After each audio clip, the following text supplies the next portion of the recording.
сыйынатын жеріндеміз. Храм, короче. Ну, короче, Бангкок. Она не, это любую башню места. Мынау кәдімгі жергілікті халықтың қалай жасайтыны, сондай көп жасайды. Так, мына жақлар нормально сұлу болады.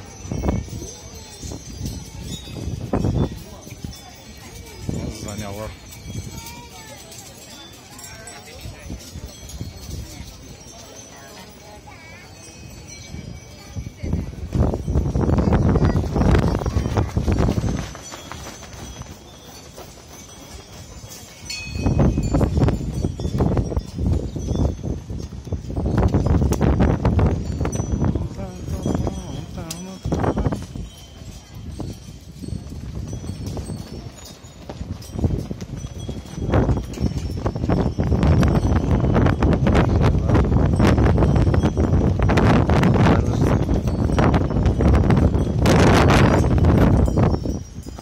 Қысқаша эпизод болды бұл.